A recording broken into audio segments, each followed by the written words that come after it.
All right. Well, hello there, my friends. Chris Marcus here with you for Arcadia Economics. But there you can see I am in the pool in Phoenix. Bix and the gang are out celebrating Mother's Day.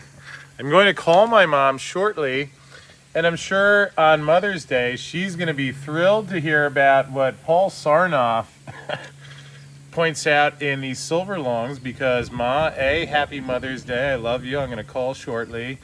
And B, since Ma is heavily invested in the silver sector, as I was reading Silver Bulls, I'm also reading another book this weekend by one of the lawyers for the Hunt brothers trial in 1988, which let's just say I've been taking notes and possibly might have figured out a good way to apply some of that knowledge.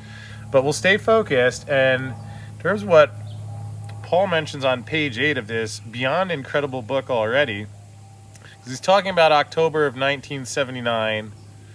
And I thought the parallels, especially with what you hear, Jeff Christian say about how, yes, there's, and I'm not trying to pick on him and others that say when people talk about the COMEX running into trouble because it's going to get busted, that the COMEX isn't going to get busted because most of the contracts are rolled over, which I agree that is technically correct, but the core of my belief of what has to play out in silver is that, you keep doing what you're doing and running a hyperinflation campaign and hammering on more leverage while every other asset on the planet is soaring. There's going to be a day where that changes. And interestingly, apparently that was exactly what was happening in 1979. Here he writes on page 8, traditionally silver longs, holders of contracts to buy for future delivery, had rarely exercised their options to demand delivery of physical metal. So the same thing that we've been hearing, and I agree. For the last 40 years, most of the stuff has been rolled over.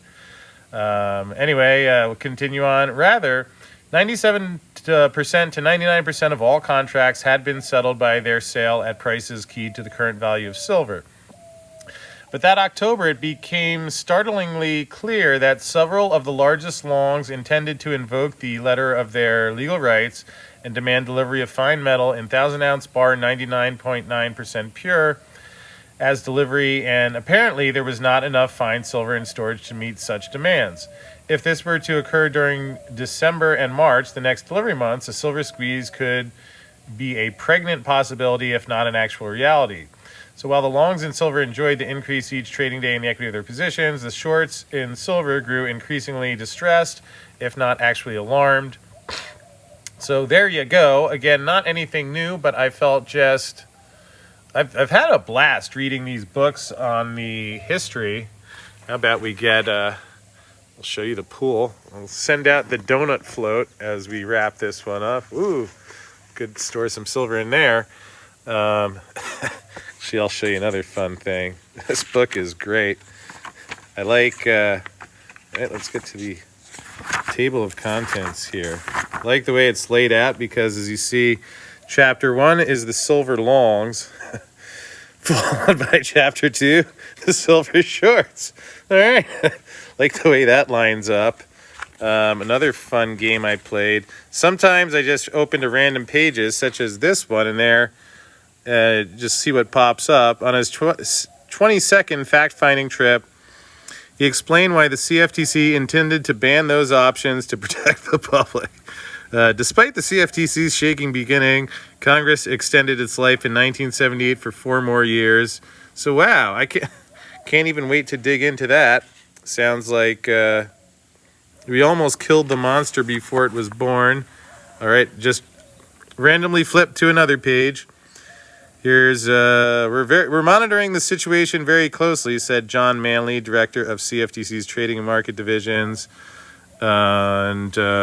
Yeah, that sounds like what they say now.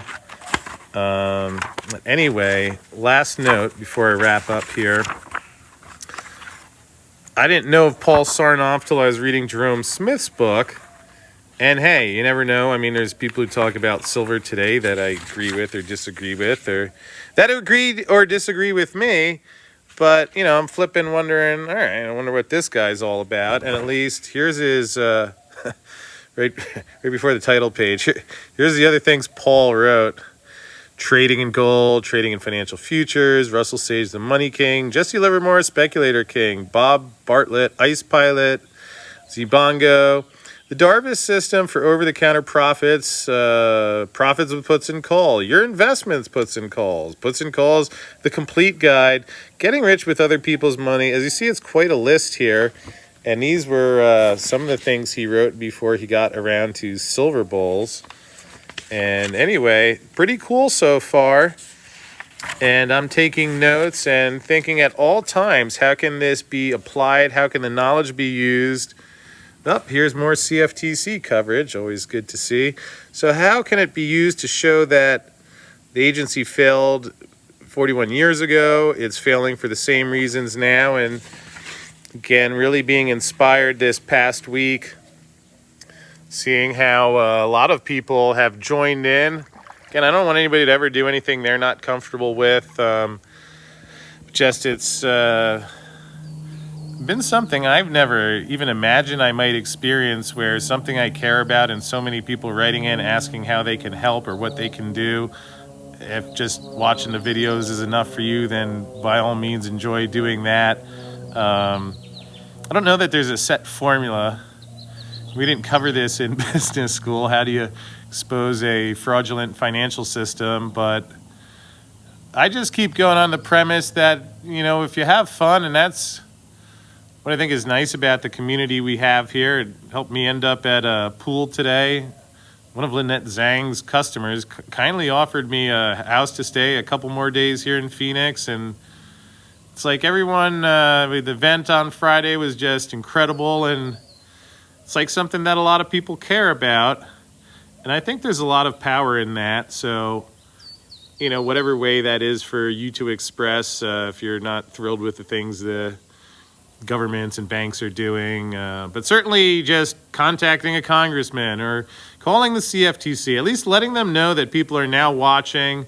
I did not, by the way, the deadline for my offer to continue assisting the CFTC, which was based upon Ralston Benham of the CFTC demonstrating the transparency he spoke of, did come and go on Friday. I didn't really expect him to do anything, but I'm glad that the message is getting out. People are contacting officials. I've been making sure that the companies, silver mining companies, understand what I've found, and that was part of the design of why I did things the way that I did, because I don't know, I guess there's a degree to which maybe the government will do the right thing one day. But I think there's really an opportunity just by sharing truth. And I don't know, it's like people ask me if I think I'm taking a risk here. I don't know. I'm just writing down facts. I don't see what's risky about that. And just, I wonder if there's anyone who read that letter to Benham and still feels comfortable owning SLV.